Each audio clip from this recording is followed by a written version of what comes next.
नमस्कार, मी राधिका. माझ्या चॅनलमध्ये तुम्हा सर्वांचे खूप मनापासून स्वागत आहे. आज आपण अमृतसरी छोले कसे बनवायचे ते पाहणार आहोत. मी इथे 3 सिक्रेट ट्रिक सांगितलेल्या आहेत. ते वापरून रेसिपी नक्की ट्राय करा. तुमचेही छोले मस्त बनून तयार होतील. चला तर सुरुवात करूया. मी इथं एक कुकर घेतलेला आहे. कुकरमध्ये मी 3 ते 4 मोठे चमचे तेल गरम करून घेतलेलं आहे. तेल गरम झालं की आपल्याला त्यामध्ये काही खडे मसाले टाकायचे आहेत. 1 मसाला वेलची, 4 ते 5 लवंग आणि 2 इंच दालचिनी. हे 2 सेकंद परतून घेतल्यानंतर मी इथं 2 कांद्यांची पेस्ट करून घेतलेली आहे. ती पेस्ट आपल्याला ह्या तेलामध्ये आता परतून घ्यायची आहे. ही कांद्याची पेस्ट आपल्याला चांगला गोल्डन ब्राऊन कलर येईपर्यंत परतून घ्यायची आहे. मीडियम टू लो फ्लेमवरती कांद्याची पेस्ट आपण चांगली परतून घेऊयात. कांद्याची पेस्ट इथं आपण जेवढी चांगली परतू तेवढी आपल्या छोल्यांना टेस्ट छान येते.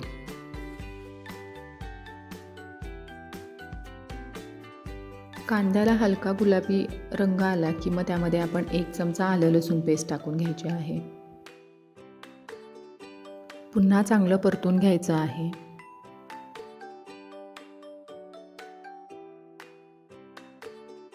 मी टोटल 9 ते 10 मिनिट झालं कांदा परतून घेतलेला आहे. आता तळाशी कांदा थोडासा चिटकायला लागला आहे.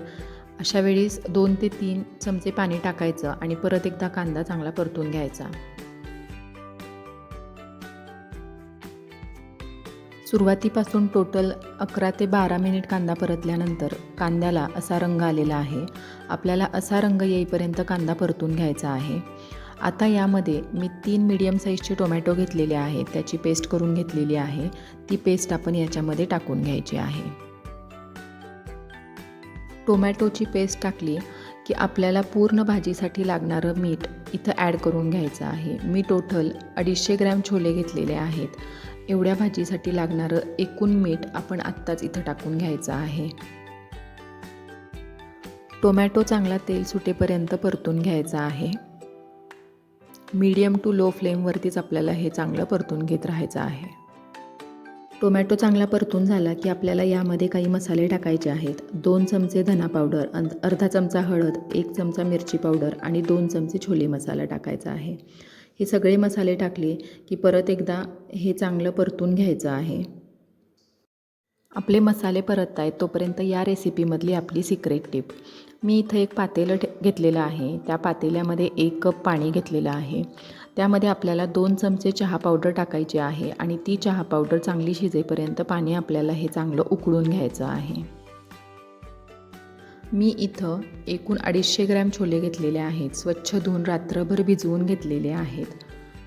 आता हे छोले आपण जो मसाला आपण परतलेला आहे त्यामध्ये टाकून घ्यायचे आहेत. छोले भिजवलेलं जे पाणी आहे ते काढून टाकायचं आणि दुसरं पाणी टाकायचं. ते पाणी आणि छोले मी ह्या मसाल्यामध्ये टाकलेलं आहे. परतून घेतलेलं आहे.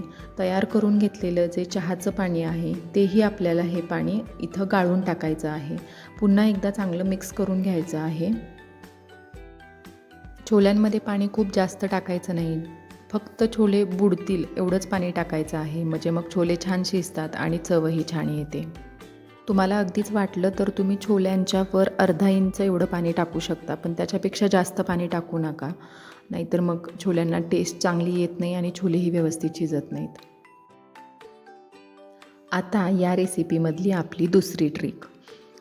ह्या पाण्याला थोडीशी उकळी आली की आपल्याला यामध्ये अर्धा चमचा बेकिंग सोडा टाकायचा आहे. परत एकदा हे सगळं चांगलं ढवळून घ्यायचं आहे आणि कुकरचं झाकण लावून 6 ते 7 शिट्ट्या मीडियम फ्लेमवरती आपल्याला करायच्या आहेत. मी इथं 6 ते 7 शिट्ट्या करून घेतलेल्या आहेत आणि कुकर पूर्णपणे थंड होऊ दिलेला आहे आणि थंड झाल्यानंतरच मग आपल्याला कुकरचं झाकण उघडायचं आहे. मी तुम्हाला दाखवते की इथं छोले किती छान शिजलेत आणि छोल्यांना रंगही खूप छान आलेला आहे.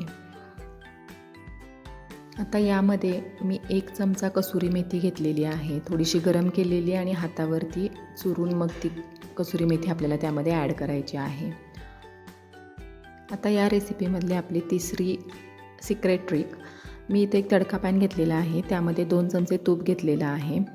2 हिरव्या मिरच्या उभे काप करून घेतलेला आहे आणि 1 इंच आल्याचे मोठे मोठे तुकडे करून घेतलेले आहेत. ते सगळं ह्या तुपामध्ये टाकायचं आहे, चांगलं परतून घ्यायचं आहे.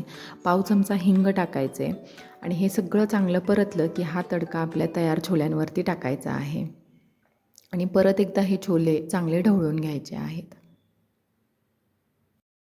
छोले शिजवताना तुमचा कुकर कसा आहे त्यावरती तुम्ही शिट्ट्या कमी किंवा जास्त करू शकता.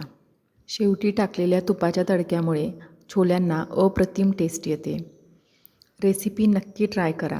आवडल्यास कमेंट्स करून कळवा. लाईक, शेअर, सबस्क्राईब करायला अजिबात विसरू नका. पुन्हा एकदा भेटूया अशाच एका छानशा रेसिपीसोबत. तोपर्यंत धन्यवाद.